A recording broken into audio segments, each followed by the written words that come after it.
Hello, welcome to my YouTube channel ABS creation. So এটা ছিল আমার ছেলের স্কুলের একটা প্রোগ্রাম বলতে এখানে যারা ছোটোখাটো উদ্যোক্তা ছিল তাদেরকে নিয়ে কিন্তু প্রোগ্রামটা করা হয়েছিল বলতে গেলে মেলার মতন।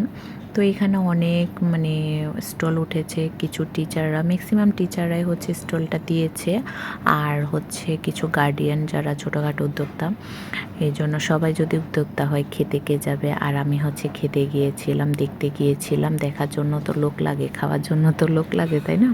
তা আমি ওইখানে গিয়েছি। আর এখানে হচ্ছে যে অনেক ধরনের স্টল উঠেছে, খাবার, নাস্তার, পিঠার, তারপর হচ্ছে কাপড়ের, অর্নামেন্টস, আরও অনেক।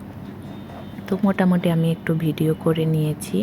এইভাবে হচ্ছে যে আমার ছেলের ক্লাসমেটের আম্মু, যার জন্য ওনার থেকে আমি কিছু পিঠা নিয়েছিলাম। বাই দ্য ওয়ে পিঠাটা নষ্ট হয়ে গিয়েছিল, আমি ওনাকে পরবর্তীতে বলতে চাইছিলাম কিন্তু বলি নাই। আর হচ্ছে যে বিরিয়ানি নিয়েছি ছেলের জন্য, আমার ছেলে যেহেতু বিরিয়ানি লাভার, এই জন্য ওর জন্য বিরিয়ানি নিয়েছি। এখানে সব টিচাররা স্টলগুলো দেওয়া। আর হচ্ছে অনেক ছোট ছোট বাচ্চারাও কিন্তু ওরা স্টল দিয়েছে এখানে।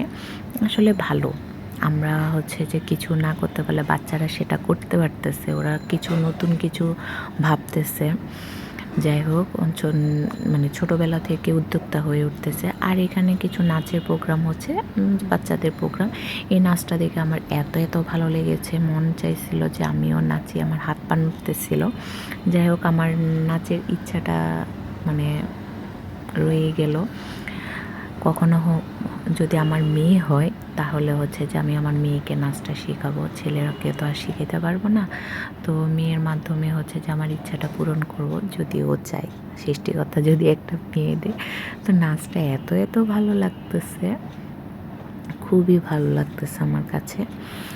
আর আমার ভিডিওগুলো যদি আপনাদের একটু ভালো লেগে থাকে তাহলে আমার ইউটিউব চ্যানেলটা অবশ্যই সাবস্ক্রাইব করবেন। নাচের মাধ্যমে আজকের ভিডিও এখানে শেষ করলাম, আবার দেখা হবে অন্য ভিডিওতে।